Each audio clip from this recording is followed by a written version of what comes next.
Okay, so children, welcome to the online classes, and we're continuing with sum number 7. The exercise remains 1.1, and if we look at sum number 7, they've asked which number is smaller. Now, here we have kept all the numbers. Some are in thousands, some are in lakhs, some are in crores. When we look at the numbers, when we have to identify whether a number is smaller or greater, the first thing that we have to need to do is count the number of digits in each number. The more number of digits in a number, the greater it becomes. The less number of digits in a number, the value becomes lesser. Now if I look at the first one, I have 1, 2, 3, 4, 5, 1, 2, 3, 4, 5. Both are 5-digit numbers. What are the numbers? This is 12,567. This is 12,657.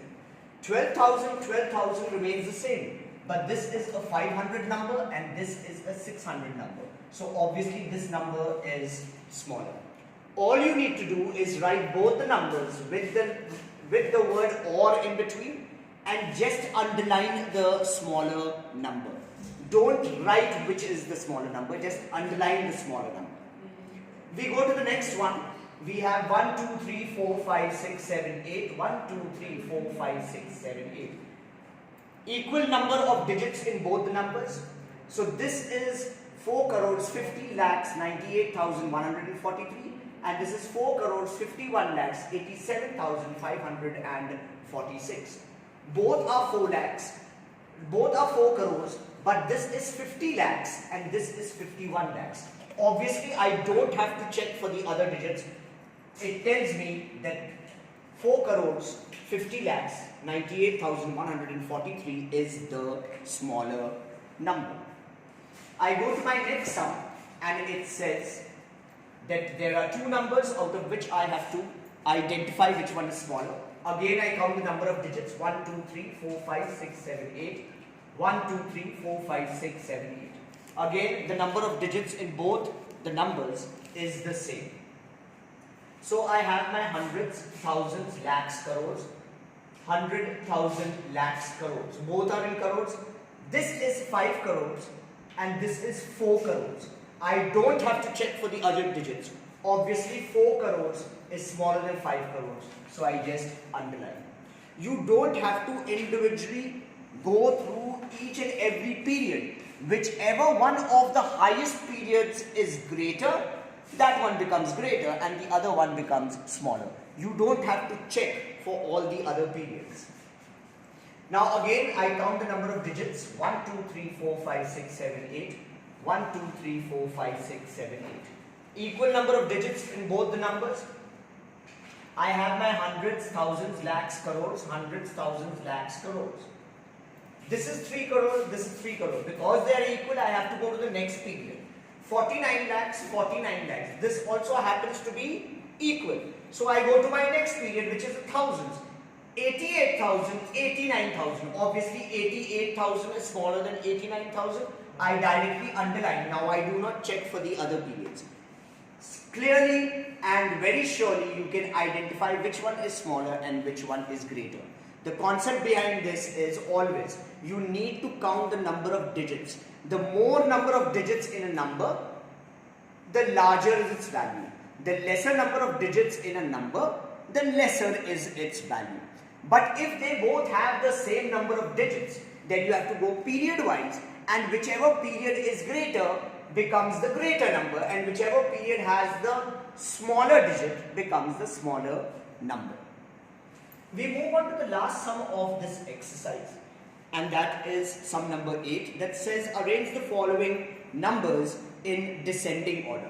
You've already learnt it in class 5, it's been taught to you, that's what I presume. Ascending and descending. When you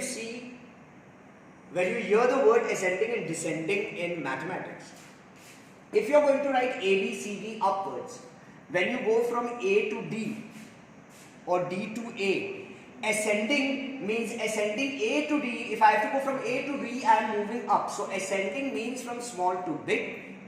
If I am coming from D to A, I am moving from up to down. So descending means from big to small. ascending small to big, descending big to small. Here I have to put it in descending form. That means the greatest number comes first and the smallest number comes last. They've given us 6 numbers. So look into your book and see very carefully.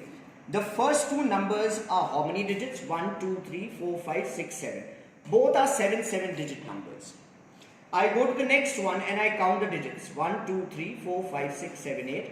1, 2, 3, 4, 5, 6, 7, 8. 1, 2, 3, 4, 5, 6, 7, 8. 1, 2, 3, 4, 5, 6, 7, 8. The first 2 numbers are 7 digits and the last 4 numbers, the next 4 numbers are all 8 digits. So obviously an 8 digit number will be greater than a 7 digit number. Now when I look at the last 4 numbers, just look at the last 4 numbers. All are 8 digits. Now I look at the periods. I have hundreds, I have thousands, I have lakhs and crores.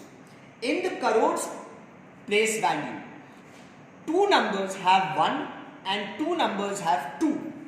So the last 2 numbers that have 2, that means both of them are 2 crore something, 2 crore something. So I have to compare the last 2 ones and find out which one of them is greatest. So I go directly to my second last number and my last number. My second last number is 2 crores 95 lakhs. And the last number is also 2 crores 95 lakhs. So I go to my next period. In my next period, the second last number is 2 crores 95 lakhs. In the thousands period, you have zeros. But in the last number, the thousands has 10.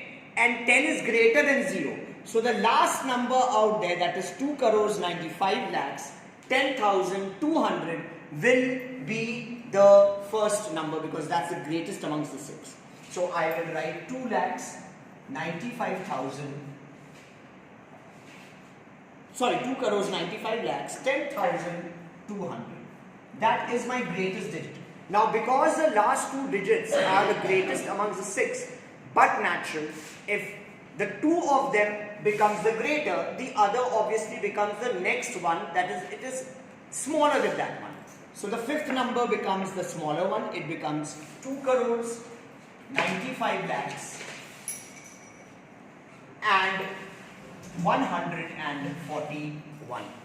So I am sorted out with the last 2 numbers. I am left now with 4 numbers. I come to my 3rd and 4th number because they are in 1 crores. I have to compare and find out which one is greater amongst them. That will come in the 3rd spot. So I look at the 3rd and 4th sum. 3rd and 4th number, sorry. Both are 1 crore, but one is 48 lakhs and one is 95 lakhs. Obviously, 1 crore 95 lakhs is greater. So that number will come next. So I have 1 crore 95 lakhs 45,678.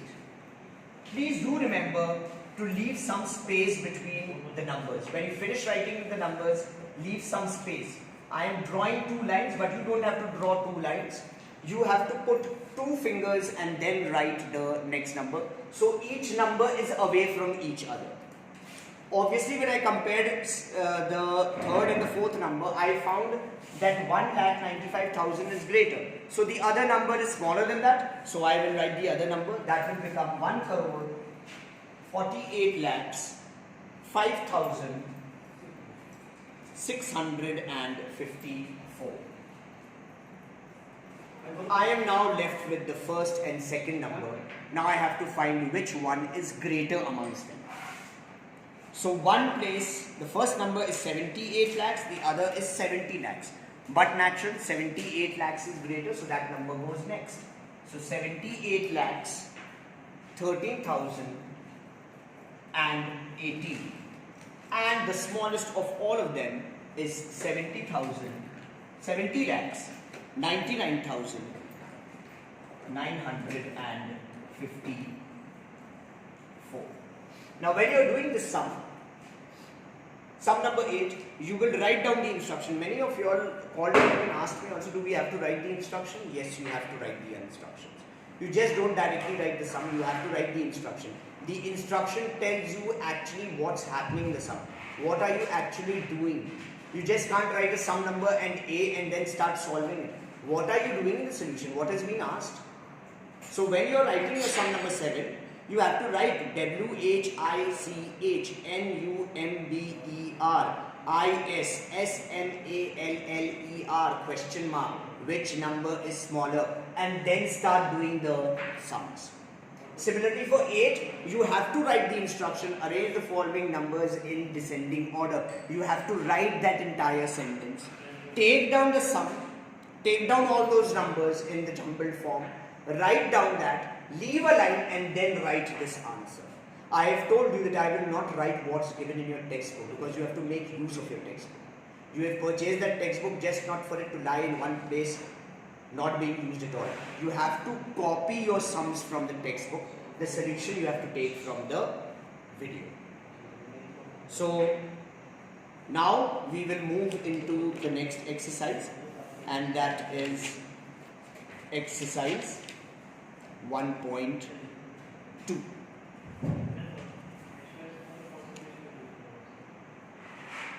So you can go to the next page, that is page number 6, and we shall now discuss sum number 1.2.